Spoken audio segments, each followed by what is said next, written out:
Sud Radio, politique sous influence, 11h midi, Guillaume Bigot, Juliette Brias. Bonjour Juliette, bonjour à vous. Comment allez-vous? Mais très très bien, très très bien. Bienvenue sur Politique sous influence, l'émission qui explore pour vous les réseaux. Cette semaine au menu, les pépites que Juliette est allée pêcher pour vous sur la toile. Et dans son épuisette cette semaine, Valérie en mode détresse, les marcheurs qui se prennent un râteau sur Tinder, de drôles de convocations pour pédopornographie reçues par mail, mais aussi, grâce à l'étude d'une société d'études numériques Meltwater, on va vous révéler qui sont les candidats qui cassent la baraque sur les réseaux, quels sont ceux qui restent sous les radars des algos. On va aussi recevoir le porte-parole de ce collectif Pas avec ma redevance, qui défie France Télévisions et dénonce France TV / le pur player du service public qui manque à toutes ses obligations. Allez, c'est parti pour une heure de décryptage. Alors on commence tout de suite par les buzz de la semaine. Vous savez que Valérie Pécresse s'est rattrapée. Elle a eu un rattrapage, un oral de rattrapage au Canet hier et ça s'est, ma foi, très bien passé. Son discours d'ailleurs était 1000 fois meilleur d'ailleurs que celui de la semaine dernière au Zénith. C'était pas très difficile, vous me direz. Et cette semaine, vous nous dites, Juliette, que la grande gagnante du buzzomètre sur les réseaux, c'est Valérie Pécresse. Ouais, mais sans Twitter, en fait, son discours raté aurait peut-être occupé 24 heures les éditorialistes. Et on serait passé à autre chose. Vous savez très bien que les réseaux sont d'une cruauté sans pareil. Son discours, les extraits de son discours raté viennent des chaînes d'infos, mais elles ont été retransmises et relayées par les internautes pendant 3 jours durant. C'est-à-dire que les réseaux ont un côté, ils retournent le carambar dans la carie, quoi. En fait, ça aurait pu passer crème, et non, là. Exactement. Et donc, cette fausse route de Valérie Pécresse s'est transformée en véritable naufrage politique via les réseaux cruels, impitoyables, implacables. Les réseaux ont même créé des best-of, des ratés de Valérie Pécresse. Aïe. Les commentaires, bon, on a du catastrophique, gênant, creux. Le premier grand rassemblement de la campagne de Valérie Pécresse au Zénith de Paris a essuyé sur la toile un tsunami de critiques. Et en fait, Juliette, si le discours, par exemple, du Canet était plutôt réussi hier, on peut parier que ça va pas faire le même buzz, en fait. Non. C'est cruel, bien. C'est ça qui est très cruel, effectivement. Des hashtags ont fleuri de tous les côtés, qui l'ont crucifié. Hashtag Valérie détresse, hashtag Valérie traîtresse, hashtag Pécresse naufrage. Je sais que vous adorez les hashtags, Guillaume. Non, je sais plus. Voilà, donc très très compliqué et en plus le pire c'est que les critiques les plus acerbes sont venues même de son propre camp. Sur Twitter, BFM TV a fait un buzz avec son tweet sur le départ prématuré d'adhérents présents dans la salle à ce moment-là, où une poignée de 7500 personnes, une poignée des 7500.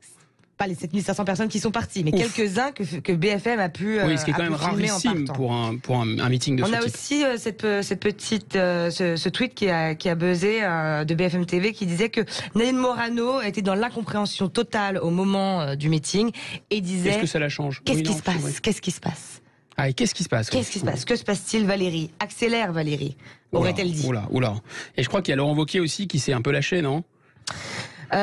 Sur Lyon Mag, il a dit, je crois, elle va finir 4e et encore, en espérant que Mélenchon ne remonte pas trop. Et il s'est projeté dans l'après-présidentielle. Il a dit, ensuite, il n'y aura qu'à se baisser pour ramasser le parti. Et c'est pas ce de Bertrand qui m'empêchera de le faire. Restons polis. Violent. Ouais, ça a l'air d'être assez bonne ambiance chez les. Bonus buzz, Valérie Pécresse semble elle-même anticiper un scénario catastrophe. La preuve, son passage sur l'application Twitch. Vous connaissez Twitch? Bien sûr. Application de direct. Pour France TV, on va écouter. Mais moi, je suis une cinévore absolue. Même en ce moment? En ce moment, c'est un peu plus dur. Je vous cache pas. Mais dans 2 mois, je me rattraperai. Ou pas, hein. C'est votre première campagne présidentielle? Non, je me rattraperai quand même parce que à un moment donné, j'aurai quand même des soirées de libre. Là, aujourd'hui, même si je suis présidente de la République, on a des soirées libres. C'est un petit peu raccroché là, à la fin, mais on sentait pas trop. Elle semble les soirées home cinéma, l'Élysée, on sentait pas trop. Elle semble penser qu'elle sera libre dans 2 mois. De se rattraper sur sa passion cinéphile. Bon. En tout cas, les réseaux, Juliette, semblent pas du tout réussir à Valérie Pécresse, ni au LR en général. Souvenez-vous de la contre-performance absolue de Xavier Bertrand au début, tout à fait au début de la campagne, très en amont, à l'été. Les réseaux sont à la fois apparemment générationnels et clivants. Et donc, on est dans ce paradoxe, d'ailleurs, que LR, c'est quand même un parti un peu de boomer, qui se veut modéré et boomer, donc ça colle pas trop avec on va dire, le style des réseaux. Finalement, Emmanuel Macron, qui lui aussi surfe sur cette ligne de crête politique centriste, tendance centre-droit, pourtant lui a vraiment réussi à imposer une image de modernité numérique, un peu Jones friendly. On en c'est ça parlera d'ailleurs tout de à suite, l'heure, non dans la deuxième séquence. Là, on va parler des jeunes avec Macron. Mais c'est le même sujet. Je crois que la Startup Nation a un peu du plomb dans l'aile. C'est ce que vous nous expliquez. Oui, et bien les jeunes avec Macron, pour rallier en gros les jeunes célibataires à la cause du président, ce collectif a lancé une campagne romantique à l'occasion de la Saint-Valentin sur les applications de rencontres préférées des jeunes. Tinder, Bumble, Grindr. Les militants ont annoncé vouloir utiliser des profils créés à l'occasion pour inciter des jeunes à aller voter au mois d'avril. Aller voter tout court, pas aller voter Macron. Est-ce qu'ils ont créé des vrais ou des faux profils? C'est pas clair. En gros, officiellement, ils étaient censés utiliser leur profil à eux. Je pense que justement, ce qui a alerté, c'est la probable création de faux profils. Le coup de com' n'a pas du tout, pas du tout plu à Tinder. Leur profil à eux, mais détourné. C'est-à-dire que, en fait, oui, des faux profils. Imaginons que j'aille sur cette application, je vois une très jolie femme, je match, c'est ça, j'appuie sur le bouton, je match, et là, je découvre double peine que c'est pas vraiment quelqu'un qui cherche quelqu'un, et en plus que c'est la République en marche. Voilà. Et officiellement, le premier message serait bonjour, il faut aller voter. Tu sais. Ah oui, Est-ce que tu votes en avril? Voilà, et peut-être même pour qui tu votes. Je vais te dire pour qui voter. Donc je disais, le coup de com' n'a pas du tout plu à Tinder, mais alors vraiment pas du tout. L'application de rencontre la plus populaire au monde a immédiatement dénoncé l'initiative. Je cite: n'autorisons pas les faux profils, y compris ceux créés dans le cadre des campagnes politiques. Nous prenons le sujet de l'usurpation d'identité et la création de faux profils très au sérieux. Et nous avons une politique de tolérance zéro pour ce type de comportement. Tout membre qui crée un faux profil pour utiliser Tinder peut mener une campagne politique verra son profil supprimé. Donc au moins, c'est clair, les jeunes avec Macron vont devoir trouver une autre solution. Ouais, 3 petits commentaires très brefs. D'abord, ça en dit long quand même sur le rapport de force entre ces fameux GAFAM, ces grandes entreprises numériques de Californie, et puis les États, dont semble à peu près se contrefiche. Et deuxièmement, c'était déjà arrivé dans pas mal de pays, notamment au Canada, je crois. Et donc, ils sont pas très avisés, les jams, je crois, on dit ça comme ça, les jams, les jeunes avec Macron. Réussir à se faire larguer par Tinder, ils sont quand même assez forts, ces jams. Hein. Bon, une autre solution. Après, c'était bien trouvé, c'était la Saint-Valentin, ça a buzzé quand même. Oui, l'idée était là, la réalisation moins. Je crois que vous teniez à nous parler d'un sujet beaucoup moins léger à présent dans ces buzz, parce que ça a quand même buzzé cette semaine, mais c'est beaucoup moins drôle. C'est surtout que ça m'est arrivé cette semaine. Il y a 2 ou 3 mois, ça a commencé. J'ai reçu un email ô combien inattendu, Guillaume. Bien à l'aise chez moi, j'ouvre mes courriels quotidiens quand je tombe sur un message inquiétant depuis une adresse énigmatique: brigade.protection.mineur@gmail.com. Oula. J'ouvre. Ça sent pas bon. Avec une telle adresse, je me suis dit c'est trop grave, il faut prendre connaissance du message. Donc interloqué, je clique et je découvre que je fais désormais l'objet de poursuites judiciaires dans le cadre de la cybercriminalité et pour des faits très graves. Pédopornographie, pédophilie, exhibitionnisme, cyberpornographie et détournement de mineurs. Ah oui, rien que ça. Rien que ça. Voilà. Ouais. Et au vu du logo d'en-tête, c'était assez crédible. Le mail était signé du nom du vrai patron de la brigade des mineurs de Paris.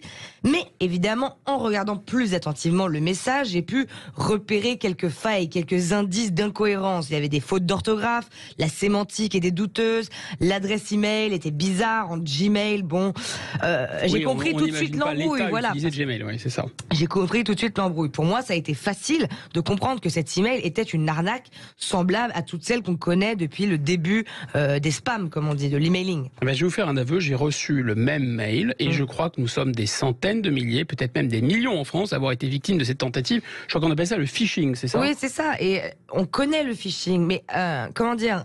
À l'époque, quand j'étais plus jeune, je me rappelle que c'était... Vraiment bébé, alors. Vous avez gagné à la loterie. Voilà, vous avez gagné 1 million d'euros. Cliquez sur le lien. C'était autrement moins glauque, vous comprenez? C'est plus sympa, oui. Une fois l'arnaque démasquée, je me suis ruée sur Google pour voir si d'autres personnes avaient reçu l'email et j'ai découvert en fait des témoignages glaçants. C'est pour ça que j'en parle. Le pire, c'est cet octogénaire du Var qui a tenté de se donner la mort en se défenestrant quelques jours après avoir reçu le mail frauduleux. Parce qu'il faut dire que le message de convocation pour pédocriminalité demande à ce qu'on réponde à l'adresse pour se justifier. C'est ça, des accusations. Oui, voilà. Mais il s'est donné la mort, le pauvre. Il a même pas contacté la police ou... Il a contacté le commissariat de police qui a tenté de lui expliquer que l'email était une arnaque, qu'il n'avait pas à s'inquiéter. Mais en fait, apparemment, l'homme était trop déstabilisé par sa réception. Mais on a aussi des jeunes, j'ai lu des articles, des jeunes qui arrivent au commissariat complètement paniqués, en larmes, persuadés d'avoir cliqué sur le mauvais lien. Donc tout ça pour dire, Guillaume, que tout le monde n'est pas capable de faire le distinguo entre le vrai et le faux, et que ces emails frauduleux ou ces spams, comme on dit, peuvent réellement faire des ravages. En réalité, il faut faire vraiment très attention à vous sur les réseaux sociaux. Surtout, ne jamais répondre à les sollicitations financières sur Internet. Jamais payer. Et c'est pas notre invité qui va nous démentir, Juliette, puisque elle travaille chez Meltwater, un cabinet qui est l'un des leaders mondiaux de l'influence sur les réseaux sociaux. Les réseaux sociaux n'ont pas de secret pour elle. Et si on en croit les réseaux sociaux, on peut peut-être savoir qui va gagner pour les prochaines présidentielles. J'ai hâte de savoir. À tout de suite. Sud Radio, politique sous influence, 11h midi, Guillaume Bigot, Juliette Brias. Juliette, nous allons à présent nous pencher sur une étude absolument passionnante réalisée par un cabinet d'influence sur les réseaux sociaux. Et cette étude est consacrée à l'impact des candidats à la présidentielle sur les réseaux sociaux. N'est-ce pas du pain béni pour nous, Juliette? Si, amen. On dirait que Meltwater a travaillé pour nous. Leur étude est pile dans notre sujet à l'occasion de la campagne électorale qui, comme on le sait, bat son plein. L'entreprise de software, comprenez logiciel, Guillaume, Meltwater a sorti une étude détaillée des dynamiques des différents candidats sur les réseaux sociaux. Et pour nous parler de cette étude, nous recevons Mandy Lendauer, qui est chef marketing chez Meltwater. Madame Lendauer va nous expliquer tout ce qu'il faut savoir de cette étude et en tirer comme conséquence. Mais avant cela, Juliette, présentez-nous rapidement le contexte. Si j'ai bien compris, l'étude est intitulée Présidentielle, l'évolution des candidats sur les réseaux sociaux. On y trouve plein d'informations passionnantes, les buzz en chiffres, les hashtags préférés des Français, les meilleurs scores sur les plateformes et forcément la dynamique générale de chaque candidat. Alors c'est l'occasion pour Politique sous influence de disposer d'une vision globale de l'état des lieux avant de recevoir, ce qu'on fera dès la semaine prochaine, un à un, les responsables des réseaux sociaux de chaque parti dans les épisodes à venir. Ce sera mieux que Netflix, vous allez voir. On ne peut que rappeler l'importance des réseaux pour les candidats à la présidentielle. Ils réagissent et régissent d'ailleurs les sujets d'actualité. Le temps de parole n'y est pas réglementé, contrairement à ce qui se passe dans l'audiovisuel et notamment la radio. Et surtout, c'est gratuit. Alors je ne vais pas vous révéler le contenu de cette étude alors que nous avons la chance de recevoir Mandy Lauer qui va nous éclairer. Mais qu'est-ce qu'on peut dire? C'est ce qu'il y a des perdants et des gagnants? Je pense. Bonjour Mandy Lauer. Bonjour. Vous représentez une société qui s'appelle Meltwater. Pardon, excusez-moi. Quel est votre métier exactement? Bien sûr. Donc, en effet, je suis directrice marketing chez Meltwater et Meltwater, c'est le leader mondial de ce qu'on appelle la Media and Social Media Intelligence. Donc, c'est une entreprise qui a été fondée il y a 20 ans en Norvège et qui est entrée en bourse en 2020. Et en fait, on possède, comme vous le disiez, un ensemble de solutions complets pour pouvoir outiller les professionnels du marketing et de la communication, afin qu'ils puissent accéder à la data dont ils ont besoin pour prendre justement des décisions plus éclairées. Et donc nos outils nous permettent de pouvoir aller scruter ce qui se passe sur les réseaux sociaux et aller récupérer justement des informations en fonction des sujets d'intérêt. Alors pour vous, c'est un super coup de pub d'avoir fait cette étude sur les présidentielles. Ça a vraiment braqué des projecteurs de l'actualité sur vous. Écoutez, c'était le but de cette étude, en effet. La preuve, vous êtes là. Admettons que je sois candidat, par exemple, que je m'appelle Valérie Pécresse. Quel conseil me donneriez-vous à partir de ce que vous avez récolté comme information sur les réseaux? Vous vendez des datas d'ailleurs aux candidats ou des études? On a la possibilité, on travaille avec différents partis politiques. Alors je ne vais pas pouvoir rentrer dans le détail. Secret des affaires, bien sûr. Voilà. Et ce qu'on fait. Mais en effet, on va avoir la possibilité de pouvoir identifier différents indicateurs pour pouvoir voir quelle est l'influence de ces personnes-là. Donc, par exemple, pour prendre un vrai pouls de la vie de la population, il faut combiner différents indicateurs, type l'engagement généré par les candidats, le grossissement de la fanbase, sa démographie, et par exemple le fait que la fanbase d'Anne Hidalgo soit principalement constituée de jeunes de 18 à 24 ans basés à Paris, ça pourrait expliquer son faible score dans les sondages. Donc est-ce qu'on peut dire que votre étude, c'est à la fois, comme on dit dans le jargon, une étude quali, une étude quanti, c'est une étude avec des données quantitatives et une étude aussi un peu plus qualitative, c'est ça? Vous mixez les deux approches? Exactement. En fait, c'est un petit peu comme un sondage. Là où les deux approches se rejoignent, c'est que il s'agit de parler du reflet de la perception des candidats et de leurs propositions. Mais là où les deux approches se distinguent, c'est que les réseaux sociaux, c'est un outil qui va permettre de pouvoir prendre le pouls de la population ou alors d'une certaine tranche de la population en temps réel. Donc, on a une réponse immédiate, alors qu'un sondage, ça va demander plus de temps pour être réalisé, surtout si on veut avoir un échantillon représentatif. Et du coup, ça implique que le résultat qui est rendu, ça reflète l'avis des Français la semaine dernière ou la semaine d'avant. Bien sûr. Une autre différence, ça va être que le volume de personnes écoutées va être massivement supérieur sur les réseaux sociaux que par rapport à la taille de l'échantillon d'un sondage. Et du coup, on peut imaginer, enfin, on peut analyser l'avis de l'intégralité des Français, supposer qu'ils ont un profil. C'est quand même un biais quand même important, parce que tout le monde n'est pas sur les réseaux. Tout le monde n'est pas sur les réseaux, mais une énorme majorité des Français sont sur les réseaux. Après, tout le monde ne s'exprime pas sur ses convictions politiques. Donc, en effet, ce ne sont pas des statistiques à prendre pour argent comptant, ça donne des indicateurs. Voilà. Donc, par contre, une différence importante, sondage versus prise de pouls réseaux sociaux, ça va être que lors d'un sondage, on va pouvoir poser des questions et donc obtenir des réponses qui vont être précises, par exemple sur l'intention de vote des Français, quand sur les réseaux sociaux, on va simplement extraire l'information qui est présente. Donc pour moi, justement, c'est vraiment deux approches. Est-ce que vous diriez que les performances sur les réseaux sociaux se retrouvent dans les sondages au bout d'un moment? Est-ce qu'il y a une corrélation entre les deux? Et d'ailleurs, pour commencer, est-ce qu'on a quelle est la photo là que vous nous donnez, que votre étude donne sur les différents candidats? Et après, on fera la corrélation, comme Juliette l'a habilement suggéré avec les sondages. D'accord. L'enseignement principal de notre étude, c'est qu'on a Éric Zemmour qui comptabilise 36% des parts de voix, Emmanuel Macron 21% et Valérie Pécresse 12%. Donc ce sont les trois candidats qui ont été le plus mentionnés sur les réseaux sociaux. Et on a pu se rendre compte de la croissance fulgurante d'Éric Zemmour. C'est clairement le candidat qui cristallise le plus d'attention, avec plus de 4 millions de mentions en un mois. Ça représente 60% de plus comparé aux 30 jours précédents. Donc on a sa propre personne avec le hashtag Zemmour qui a été mentionné plus de 275 000 fois. Son meeting à Lille le 28 janvier mentionné plus de 175 000 fois. Et sa volonté de l'union des droites qui a été mentionnée plus de 150 000 fois. Alors pardon de vous interrompre, mais est-ce que ça veut dire que c'est pas forcément positif? Les mentions, ça veut dire qu'ils suscitent l'intérêt, ils suscitent des réactions, mais ça ne veut pas nécessairement dire qu'il y a une adhésion, ou si, au contraire? Pas forcément. Justement, j'allais y venir. Le fait d'avoir un fort volume de conversation sur un candidat, ça implique pas forcément que les intentions de vote soient plus grandes, parce que ça peut être justement des mentions qui vont être polémiques ou négatives. Et c'est le cas justement d'Éric Zemmour qui comptabilise le plus de mentions totales, mais aussi le plus de mentions négatives.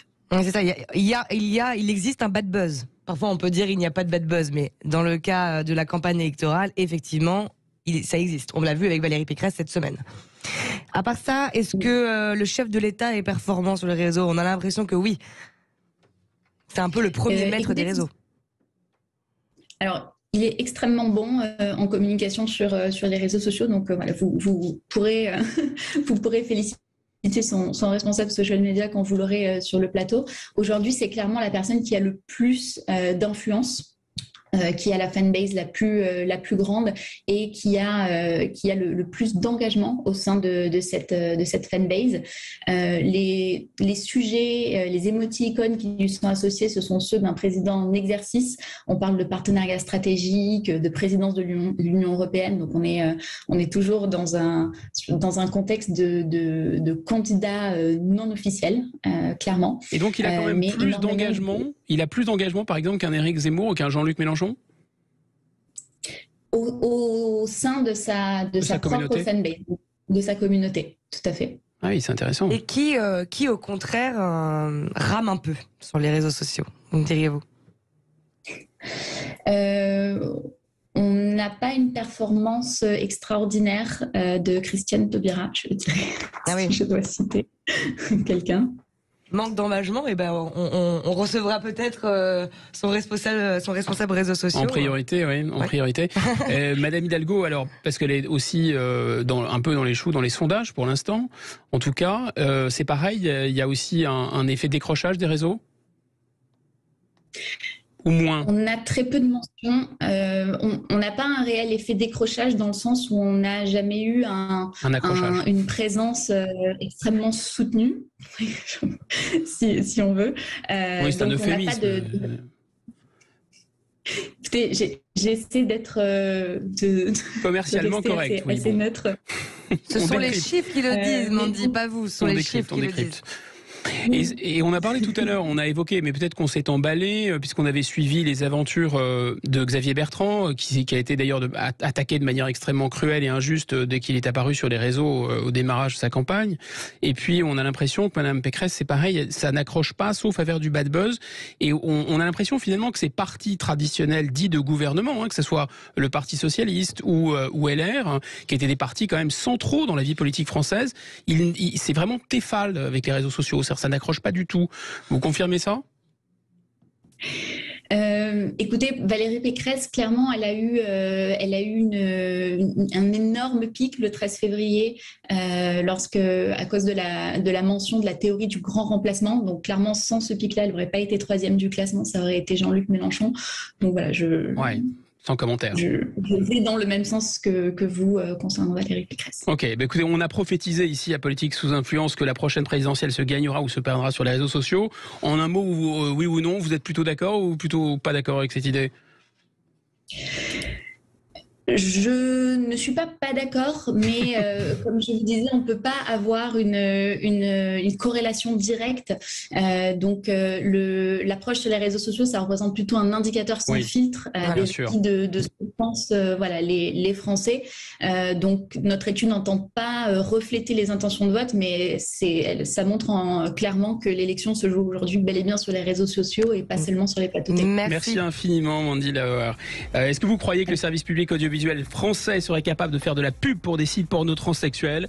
Réponse juste après. Reine des vérandas. Sud Radio, Politique sous influence, 11h midi, Guillaume Bigot, Juliette Briens. Si vous êtes des fidèles de Politique sous influence, d'ailleurs vous pouvez nous suivre avec le hashtag PSI, vous savez qu'ici on vous parle des réseaux sociaux qui façonnent notre façon de voir, de faire et même de voter. Et donc on vous parle forcément des fameux pure players. Oui, si vous suivez PSI, vous savez ce que c'est un pure player. C'est un média qui n'œuvre que sur Internet, n'est-ce pas Guillaume ? Absolument, la presse écrite, la radio, la télévision peuvent avoir des relais sur la toile, mais existent hors d'Internet et des réseaux. Les pure players, purs, n'existent qu'en ligne. Leur fonds de commerce consiste à produire, à diffuser des petites vidéos, des interviews, des reportages souvent très bien montés, formatés par et pour le net et mis en ligne sur tous les réseaux, Instagram, Facebook, Twitter, YouTube, TikTok, Twitch et j'en passe. Et vous connaissez les plus connus d'entre eux. Oui. Combini et Brut, n'est-ce pas ? La plupart. Aucun secret pour vous, Juliette. D'ailleurs, la plupart de ces médias assument une ligne, on va pas se mentir, plutôt à gauche, voire carrément woke et déconstructionniste, qui va bien plus loin que ceux des médias traditionnels. Voilà, et comme on est totalement dans le politiquement correct sur PSI, on dira que les pure players sont assez cheveux bleus et os de poulet dans le nez, genre Zad et Evergreen. Bon, pas tous, j'ai dit la majorité. La majorité. Leur cible principale, en tout cas, ce sont les millennials, Guillaume. Les millennials. Ces enfants nés entre le début des années 80 et la fin des années 90, et aussi la génération Y. Why ? Les digital natives. Ceux qui sont nés au début de l'ère digitale. Donc après, encore après. D'ailleurs, Combini se vante d'avoir attiré pas moins de 7 millions, soit 50% de couverture sur cette cible. 7 millions de jeunes. Donc c'est en fait, c'est colossal, cette cible, parce que il y a une étude de Médiamétrie qui a été réalisée en juillet 2018, et 71% des 18-34 ans passeraient par les réseaux pour s'informer. Oui. Donc vous voyez que ça représente pas rien, c'est même énorme. Le marché des pure players, en fait, c'est le marché de l'avenir. C'est leur nouvelle manière de s'informer. Et c'est l'avenir, ce sont des jeunes. Et même s'il nous arrive de nous moquer un peu de leur ligne politique progressiste cool, tendance cheveux bleus, il faut bien préciser qu'ils sont dans leur droit le plus total. Ces médias sont privés. Bien sûr, grand bien leur face. Mais c'est pas le cas, tous les pure players sont pas tous privés. Il y a une exception à la règle. Il y a un pure player du service public. France TV Slash, vous le connaissez ?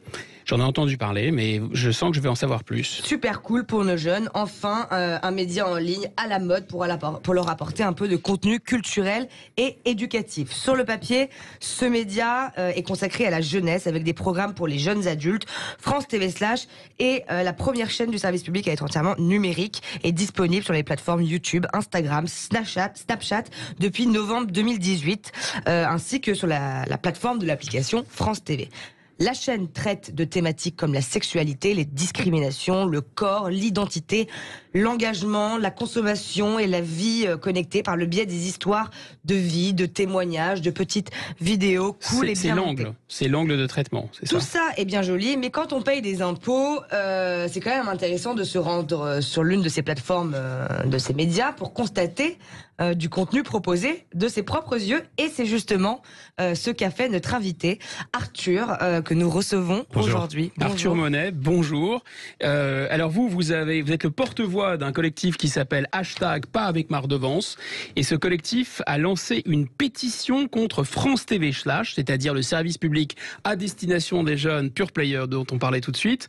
Et vous nous dites finalement que là, ça va pas du tout. Il y a un problème. Pas avec Mardevance, faut pas payer pour ça. Effectivement, il y a un gros problème dans le sens où, comme vous l'expliquez très bien, les obligations qui pèsent sur le service public audiovisuel sont évidemment pas les mêmes que des acteurs privés. Et là, sur cet acteur, sur ce segment très précis du service public audiovisuel, on a un manquement vraiment régulier, systématique aux obligations du service public. Et on a pu donc comparer l'ensemble du contenu qui avait été posté sur Instagram par France TV Slash au cours des 4 dernières années avec tous les textes auxquels est soumis France Télévisions. Donc son cahier des charges, les contrats d'objectifs et de moyens, sa charte éthique, pour distinguer ainsi tous les manquements véritablement juridiques. Comment en êtes-vous arrivé là ? D'où vient cette initiative ? Je suis comme beaucoup, je suis dans la tranche d'âge visée par France TV Slash depuis peut-être 2 ans environ. Je suivais le contenu de France TV Slash et progressivement je me suis rendu compte que c'était pas quelques erreurs qu'il pouvait y avoir de temps en temps, quelques biais comme on peut en retrouver souvent sur d'autres médias, même lorsqu'ils tentent parfois l'impartialité. Il y a une émission particulière qui vous a fait tiquer, parce que là vous avez apparemment passé en revue des milliers, 3000 publications, sacrément déterminées. Donc qu'est-ce qui a déclenché ? Pourquoi tant de haine là ? Qu'est-ce qu'il y a ? C'est certainement pas de la haine, Je plaisante, c'est une expression. Évidemment, mais j'ai une vraie conscience, je pense, du débat démocratique sur les réseaux. Je pense que c'est fondamentalement important aujourd'hui, quand on voit tout ce qui se passe sur les réseaux, de faire en sorte que les jeunes aient accès à une information de qualité là-dessus. Et si le service public n'est pas lui-même capable d'assurer cette qualité, c'est qu'on a déjà tout abandonné, on peut oublier tout standard journalistique sur les réseaux sociaux, quoi. Alors que c'est là que joue le débat démocratique pour notre génération. Vous avez dénoncé certains postes, mais il y en a peut-être d'autres qui sont de qualité, et ça vous le dites pas dans la vidéo par contre. Est-ce qu'il y a aussi du bon contenu ? Alors je vais pas tout dénoncer, on est obligé d'être assez objectif. Déjà il y a des fictions sur lesquelles on s'est pas vraiment concentré, mais qui ont peut-être des biais, mais ça on regarde pas vraiment. On essaie de se concentrer vraiment sur ce qui a été posté, qui avait un angle politique ou vraiment un angle partisan sur des questions de société qui ne font pas consensus. Et à partir de là, évidemment, on a pu voir qu'il y avait quand même une grande partie de ces sujets qui étaient maltraités, pas avec objectivité, en tout cas pas avec impartialité, et où clairement on ne cherchait pas à informer, mais d'abord à vendre une vérité, quoi. Et cette vérité qui est juste celle des quelques journalistes de France TV Slash. Donc vous avez fait une vidéo. Mais en fait, vous dites que le service public pure player est une sorte de machine de guerre idéologique wokiste, et je confirme, pour avoir regardé et passé des heures sur ce média, je confirme que si on ne croit pas au wokisme, il suffit d'y aller pour découvrir ce que c'est. Mais néanmoins, on pourrait vous accuser, votre pas avec Mardevance, c'est une sorte de machine de guerre anti-wokiste. Parce que là, vous insistez beaucoup sur la neutralité et le caractère objectif. Mais finalement, on comprend que ça vous hérisse. Et vous voulez un peu la tête de Delphine Ernotte, en fait. Alors, nous, on n'est pas une machine de guerre anti-wokisme, dans le sens déjà où il y a plusieurs opinions qui sont représentées dans le collectif. On n'est certainement pas tous alignés politiquement. On pense juste qu'on ne peut pas asséner ça comme des vérités, quoi. Il faut du débat derrière, il est obligé d'avoir du contradictoire. C'est l'absence de contradictoire. C'est le fait que ces personnes, en tout cas ces journalistes qui défendent ces idées, et souvent malheureusement des gens qui vont porter ces idées, sont persuadés de détenir la seule vérité et le seul moyen, par exemple, de lutter contre les discriminations. C'est faux, il n'y a rien qui indique que absolument intégrer les hommes dans les textes sur l'IVG, sur le planning familial, c'est une lutte contre les discriminations, ou alors donner de l'argent à des comités politiques permet de lutter contre les discriminations. C'est pas vrai, il n'y a pas un consensus là-dessus, ni la loi, ni les juges n'ont jamais dit qu'il y avait besoin de faire ça pour lutter contre les discriminations. Et nous, ce qu'on demande, c'est qu'il y ait du débat. On n'interdirait pas... Pour vous, c'est monocolore, quoi. C'est monoton. Ça, c'est le problème. On n'interdirait pas à ces idées de s'exprimer, et on n'interdirait jamais non plus à personne d'être représenté sur le service public. Tout le monde paye pour la redevance, tout le monde a le droit à sa place, mais par contre, il faut présenter les autres idées, il faut présenter honnêtement les arguments. Est-ce que vous diriez que les autres chaînes du service public sont-elles neutres et objectives ? Alors nous, on évite de s'exprimer sur les autres chaînes. Moi, à titre personnel, donc pas au titre du collectif, je consomme d'autres contenus du service public. Je peux admettre parfois qu'il y a des biais, évidemment, j'en vois, j'en distingue, il y a des choses qui sont poil à gratter, ce genre de choses. Mais je ne retrouve jamais ce que j'ai pu retrouver sur France TV / jusqu'à aujourd'hui, quoi. Si j'ose dire, c'est plus gratiné que ce qu'on voit ailleurs, c'est ça ? Oui, clairement, ouais, c'est pas un petit biais. Clairement, c'est une ligne éditoriale assumée et qui, même pour moi, va plus loin que ce que vous pouviez évoquer sur Combini ou sur Brut. On est sur quelque chose de bien plus marqué. Vous pensez qu'il les dépasse carrément sur la ligne idéologique Je pense. Alors, évidemment, là, pour avoir passé 3000 postes de France TV /, j'ai pas autant consommé Brut ou Combini que j'ai pu le faire avec France TV /. Mais clairement, je pense que sur beaucoup de sujets, je n'ai pas vu ça sur France TV /. J'ai un exemple parfait, c'est le traitement de l'astrologie.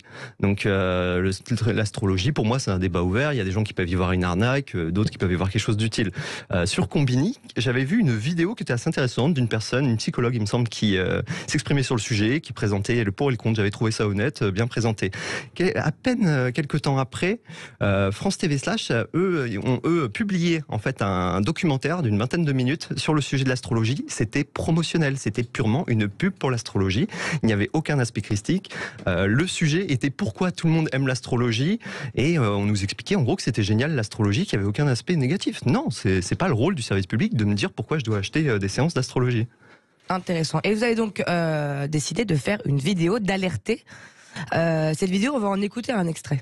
Vous saviez que votre argent finance un média public ouvertement idéologique et militant ? Information biaisée qui ne respecte pas son obligation de neutralité. Appel aux dons pour des associations politiques et même de la désinformation. Ce média est totalement sous les radars du grand public mais fait des dizaines de millions de vues sur les réseaux sociaux. Ce média est en roue libre totale et jouit d'une impunité intégrale. Ce média, c'est France TV / et je vais tout vous expliquer. Je m'appelle Arthur, j'ai 29 ans, je ne roule pour aucun parti politique et j'ai jamais fait ce genre de vidéo. Elle a marché cette vidéo ? Elle a plutôt marché, ouais. Il y en a une autre aussi qu'on avait réalisée pour une interview avec Le Point, qui avait gentiment accepté de nous recevoir, qui a aussi beaucoup marché sur les réseaux. Donc, en cumulant ces deux vidéos sur les différents réseaux, aujourd'hui, on est à plus d'un 2 millions de vues, je pense. D'accord, donc ça commence. Une des objections qu'on pourrait vous faire, c'est que le service public est sans doute pas neutre, il n'a-t-il jamais été, mais en tout cas, le service public veut rentrer sur ce marché des pure players, et donc il peut commencer par faire une sorte d'étude de marché. Alors quand on fait une étude de marché des pure players, on trouve effectivement Brut, Combini, la chaîne du Qatar, qui est non moins wokiste que les autres d'ailleurs, etc. Donc ils se disent finalement on va adapter le contenu à ce qui est déjà demandé, non ? Ça vous paraît pas logique ? Il existe des contre-exemples de contenu de qualité, je trouve, sur les réseaux, même parfois avec éventuellement un petit biais, dans un sens ou dans l'autre, ça n'empêche pas. Là, c'est pas adapté. Je pense pas que faire ce que fait France TV / aujourd'hui fait mieux marcher leur contenu. Et si c'est pour reproduire... Oui, est-ce que ça c'est une question quand même importante, c'est-à-dire est-ce que ça marche ou pas ? D'un point de vue commercial, entre guillemets. D'un point de vue commercial, en tout cas, France Télévisions présente ça comme un succès. Le fait est, par contre, qu'on est sur le service public, donc il y a d'abord un devoir par rapport à ça, et ils sont normalement plus libres de devoir faire une rentabilité, quitte à vendre n'importe quoi sur les réseaux. Donc ils sont censés produire une qualité que le privé ne peut pas produire parce qu'eux n'ont pas les mêmes contraintes financières. C'est la même chose que sur la radio et la télévision, c'est-à-dire qu'il y a moins de publicité ou voire pas de coupure de pub par rapport à ce qu'on voit sur Combini, sur Brut, etc. C'est-à-dire les pure players privés, ils ont moins de contraintes et ça veut dire qu'il y a moins de pubs? Oui, effectivement, ils ont moins de contraintes et ils ont des moyens. Il y a clairement des moyens sur France TV Slash qui devraient leur permettre d'offrir une qualité de programmation bien meilleure que ce qu'on peut retrouver ailleurs. Est-ce que vous avez réussi à trouver un budget pour France TV Slash, que vous savez Oui, ça coûte. Combien ça coûte exactement? Non, alors justement, combien ça nous coûte? C'est un des problèmes, je trouve, aujourd'hui avec France Télévisions, c'est qu'il y a malheureusement un manque de transparence citoyenne nécessaire sur l'usage de notre redevance. Donc on sait, nous, avec notre redevance, ce qu'on donne, c'est 2,5 milliards à France Télévisions. Enfin, le budget de France Télévisions. Ça correspond à peu près à 11, pour ceux qui sont assujettis, qui payent, c'est 11 € par mois, c'est ça? L'ensemble de la redevance, c'est environ 4 milliards par an auprès des Français. 138 € par an, 11,5 € par mois. Donc c'est un prix d'un bon abonnement Netflix pour le service public audiovisuel. Par contre, évidemment, on ne peut pas résilier, quoi. On s'arrête là. La suite de l'épisode, j'ai fait un peu de teasing. Est-ce que oui ou non le service public en ligne fait de la pub pour la pornographie transsexuelle? On verra ça tout de suite après. Guillaume Bigot, Juliette Briens. De retour sur Politique sous influence avec Juliette, avec Arthur Monet, le porte-parole du collectif qui buzz de partout en ce moment, pas avec Marc de Vance. Et on découvre avec lui ce continent un peu oublié, gigantesque, qui est presque omniprésent sur la toile pour les jeunes générations. C'est un service public. Et Juliette, vous avez une question qui vous brûlait les lèvres, je crois. Oui, parce que vous faisiez... je pensais que c'était une blague tout à l'heure. Hélas, non. Vous nous parliez de promotion de pornographie transsexuelle. Est-ce que c'est vraiment quelque chose qui a été proposé dans le contenu de France TV Slash payé par notre redevance? Alors, il faut pas oublier que France TV Slash, c'est accessible à tout le monde. Eux, officiellement, leur cible, c'est les 18-30 ans, mais en réalité, n'importe qui peut se connecter sur Instagram, y a accès. Je confirme, il y a des très très jeunes qui regardent. Ouais, donc ça peut être vraiment n'importe quel. D'ailleurs, si vous regardez un petit peu les profils qui commentent, vous aurez du très jeune. Et on a donc une émission sur France TV Slash qui s'appelle Sexy Souci, qui est censée être une Sexy Souci, d'accord, qui est présentée par Diane Saint-Réquier, qui est censée être donc une émission d'éducation sexuelle, donc un sujet légitime à traiter pour le service public audiovisuel. Toutefois, dans 2 de ces émissions, à chaque fois, il y a des conseils qui sont faits, et parfois même un peu des injonctions, sans nuance. On indique que plutôt que de regarder de la pornographie mainstream, les jeunes devraient aller regarder, se tourner vers la pornographie originale, plus donc là transsexuelle dans ce cas, mais ça pourrait être n'importe quel type de pornographie, le sujet serait le même. Et de payer pour du contenu type OnlyFans, quoi. C'est-à-dire, c'est vraiment loufoque. J'ai regardé ça 1 ou 2 fois. Il y a des jeunes femmes qui veulent faire l'amour avec des arbres, etc. Enfin, on est vraiment dans quelque chose qui est drôle, sauf que des gamins de 10-12 ans qui écoutent ça, ils peuvent prendre ça au premier degré. Là, effectivement, on a un problème sur le fait de dire qu'il y a un type de pornographie qui est acceptable et un type de pornographie qui est non acceptable. Déjà, la promotion de la pornographie sur le service public, pour moi, la promotion de la pornographie en général peut poser question. C'est pas un débat tranché. En tout cas, on sait que le législateur... plus bon, ça n'a rien à faire sur le service public. Oui, clairement. On sait que le législateur, lui, fait tout pour combattre la promotion de la pornographie auprès des plus jeunes et a lancé une plateforme pour ça. Pour sensibiliser les parents. Et on sait que dans les textes de France Télévisions, dans le cahier des charges, il est indiqué que France Télévisions s'abstient de diffuser tout programme qui peut atteindre au développement moral, physique ou psychique des plus jeunes. Et à ce titre, ils s'abstiennent de diffuser de la pornographie. Donc, c'est en contradiction avec leurs propres règles. Oui, donc là, on ne diffuse pas directement de la pornographie, mais par contre, il y a clairement dans l'esprit de ces textes un lien entre le développement moral et la pornographie. Donc ça mérite un peu plus de réflexion quand même avant de ça. Est-ce qu'il y a d'autres... Alors, vous parliez tout à l'heure d'informations biaisées et militantes. Vous avez des exemples à nous donner? Alors oui, il y en a eu plusieurs. Par exemple, il faut savoir que hier, France TV Slash en catimini a décidé de supprimer quelques posts qui avaient été postés sur Instagram et qu'on dénonçait, et notamment l'un de ces posts. Ça veut dire que votre action a porté. C'est peut-être de bonne foi aussi. Ils ont supprimé les posts parce qu'ils se sont rendus compte de leur erreur, n'est-ce pas? Pas forcément en catimini. Oui, mais dans ce cas-là, pourquoi en supprimer que quelques-uns? Pourquoi ne pas supprimer les autres? Et c'était en catimini. Ils n'ont pas informé sur le fait qu'ils l'avaient fait. Sur le fond, les posts qu'ils ont supprimés ont un lien avec ce que vous avez dénoncé? Clairement, il n'y avait aucune raison. C'est des posts qui ont plus de 2 ans. En général, c'est des posts que nous, on avait mis en avant, qu'on avait présentés, qu'on avait pointés. Donc, c'est pas nous seuls. Il y a notamment un de ceux qu'on a identifié, c'était un post concernant l'affaire Adama Traoré, donc dans le cadre du mouvement Black Lives Matter. Il y avait une présentation de cette affaire qui était biaisée. On faisait un lien direct entre les cas de violences policières comme George Floyd aux États-Unis et l'affaire Adama Traoré. Dans une affaire judiciaire en cours où les policiers n'ont pas été condamnés, ce n'est pas le rôle du service public de se substituer au juge et de dire bon voilà, c'est de la violence policière. Donc clairement, alors que là, le le Poste prenait parti directement pour du côté Assa Traoré en disant bon bah voilà, c'est de la violence policière, c'est dans la lignée de George Floyd, les violences policières existent en France à cause de cet exemple-là. Non, c'est pas tranché, c'est une affaire judiciaire en cours et c'est pas le rôle du service public de nous dire si quelqu'un a été coupable ou non. Sur ce coup-là. C'est illégal. Les textes aussi indiquent que le journaliste ne se substitue pas au juge. J'ai vu aussi que vous dénonciez l'appel aux dons pour des associations. Mais enfin, notamment, je crois qu'y compris sur le service public, on a des appels aux dons pour le Téléthon, par exemple. Pourquoi c'est choquant des appels aux dons pour les associations ? Alors, bien sûr, tout ce qui est humanitaire, tout ce qui doit faire consensus dans notre société, comme aider évidemment les personnes en situation de handicap, tout ça mérite des dons. Ce n'est pas politique. Ça n'est pas politique. Par contre, là, donc, c'est un exemple qui a été beaucoup repris. C'était le comité Vérité pour Adama, qui permet donc de payer les frais de justice de la famille Traoré. Et donc, s'il n'y a absolument aucun consensus politique sur le fait que c'est légitime ou non de donner de l'argent à ce comité, il y a beaucoup d'opposition et beaucoup de débats. Et pourtant, France TV Slash a donc fait un post qui n'a aucun aspect informatif et qui consistait juste à montrer des photos d'un photographe qui vendait ses photos pour payer, pour faire des dons à ce comité. Et donc en précisant bien, en mettant le lien vers le compte de ce photographe et en disant l'argent reviendra à la famille Traoré. Donc il se cache, il y a eu une réponse de France TV là-dessus en disant que c'est pas un appel aux dons. France TV Slash vous a répondu ? Pas France TV Slash directement, la direction de France TV en général a répondu à Télérama là-dessus. Et pas à nous directement évidemment. Ils ont reconnu quelques erreurs. Ouais, ils ont reconnu quelques maladresses, mais bon, ça commence à faire beaucoup de maladresses quand on a un dossier avec plus de 100 maladresses et plusieurs centaines d'autres qui attendent derrière. Donc ils ont dit que c'était simplement pour mettre en avant les photos de ce photographe. Bon, c'est une malhonnêteté complète, surtout que c'était qu'un des 3 appels aux dons qui ont été diffusés sur l'espace d'une semaine et qui visaient soit à payer les cautions de personnes interpellées dans des manifestations Black Lives Matter aux États-Unis, soit à faire des dons au comité Vérité pour Adama. Donc c'est malhonnête. Donc là, vous les prenez en défaut par rapport aux règles juridiques et à leurs propres règles déontologiques. Ça, on a bien compris. Mais finalement, si on en revient à des temps antédiluviens, moi-même je n'ai pas connu, je crois que le général de Gaulle disait que la télévision publique est à moi et l'opposition à la presse écrite. Et effectivement, du temps du général de Gaulle, il y avait le RTF et on savait que c'était tenu de main de maître d'une certaine façon. Le journal était presque dicté depuis le cabinet du ministre.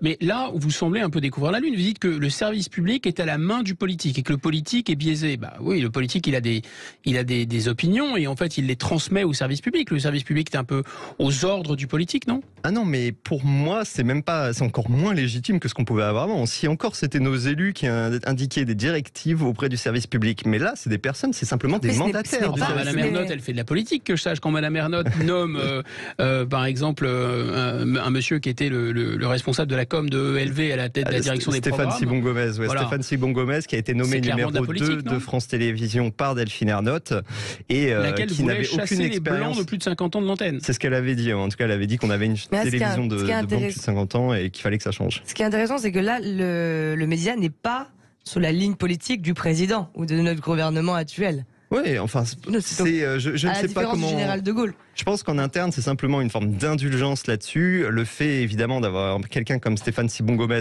je ne sais pas s'il fait bien ou pas son travail. Je dis juste qu'évidemment, il aura du mal à juger de ce qui est objectif ou non et de ce qui est le devoir, parce qu'il n'a aucune expérience dans l'audiovisuel. Et il a été directeur de campagne pour Eva Joly. C'est très difficile, je pense, de se dire que toute la chaîne de production journalistique va ne pas être impactée derrière. Donc c'est effectivement le problème et c'est pour ça que nous, notre pétition, on appelle simplement les gens à venir indiquer qu'on constate en bout de chaîne qu'effectivement il y a des manquements, il y a des problèmes, il faut le faire remonter à France Télévisions et on essaie d'être de bonne foi avec eux. En fait, on entend quand même un petit peu en creux que cette dénonciation des partis pris idéologiques du service public, on peut dire ça comme ça, qui sont absolument avérés et extrêmement bien documentés, ça serait quand même, ça renvoie à l'idée que finalement, si les gens payent, ils font bien ce qu'ils veulent, mais qu'à partir du moment où c'est payé par les impôts, ça doit être absolument, ça doit refléter toutes les opinions. Mais est-ce qu'on n'est pas là dans une idée de marché quand même ? C'est-à-dire, vous voyez, le service public, c'était aussi Britannicus ou c'était aussi les grands classiques à 21h qu'on imposait d'une certaine façon. Parce que la culture, c'est pas vraiment l'égalité ou c'est pas vraiment le marché, vous voyez. S'il y avait le marché, il n'y aurait pas Arte. Et plutôt Arte, c'est plutôt une chaîne de très grande qualité. Est-ce que c'est pas une dénonciation en creux aussi, pour le pire, j'entends idéologiquement, mais aussi pour le meilleur du service public ? Non, justement pas. C'est pas une dénonciation du rôle du service public dans le sens où, dans une vision qu'on adopte, c'est de dire le service public doit intervenir lorsqu'il y a besoin de produire quelque chose qui serait utile au pays, mais que le privé ne pourrait pas assurer lui-même. Si c'est pour reproduire donc AJ+, ou Combini, pourquoi le service public est là? Pourquoi le service public est là? AJ+, Al Jazeera+. Qui ont aussi leur média en ligne, leur oui, c'est le ils sont pas moins wokistes que les autres. Non, ils le sont pas. Et oui, donc dans ce cas-là, si c'est pour refaire la même chose, c'est très difficile de justifier le service public. Mais nous, on pense que le service public a un sens pour intervenir justement pour Arte, pour produire parfois du journalisme d'investigation, là où les autres ne peuvent pas produire le même contenu. C'est là qu'il est censé exister. Et s'il n'est pas capable d'assurer ce rôle, par contre, évidemment, il est bien plus difficile de justifier quelque chose comme France TV Slash. Est-ce que vous comprenez oui, donc touche pas à ma non, pardon, excusez-moi, pas avec ma redevance. Ce n'est pas un appel à privatiser le service public. Non, nous, on n'intervient pas sur ça, sur ce débat. Évidemment, ça a été très débattu ces derniers mois. Nous, on avait commencé à travailler sur ça avant, en plus, des propositions qui ont pu être faites sur ce sujet dans la campagne. Et ce n'est pas notre thème de débat. Donc, on a pu voir des gens nous accuser comme ça. Bon, c'était plutôt des attaques ad personam que des attaques sur le fond. Hein. Ça permettait d'éviter de parler du vrai sujet. Mais on a pu être accusé d'appeler à la privatisation. On se contente de faire un constat sur France TV Slash et de lancer une alerte à travers notre pétition. On demande que France TV Slash soit corrigé, on demande qu'il y ait des garde-fous et une certaine transparence qui permettent d'éviter justement ce genre de confusion et de faire croire aux gens qu'il y a clairement une ligne politique volontaire, un complot derrière. Et si France Télévisions est incapable de prendre la balle au bon, on ne peut pas garantir évidemment que les Français ne finiront pas par rejeter totalement le service public. C'est une évidence. Merci Arthur Monet, merci beaucoup. Donc pour vous suivre, hashtag pas avec ma redevance. Et la pétition. Et la pétition, exactement, on vous encourage à regarder, à découvrir ce que vos jeunes regardent, parce que je peux vous assurer que c'est pas piqué des hannetons. Et maintenant, on va parler auto avec Laurence Perrault et Jean-Luc Moreau.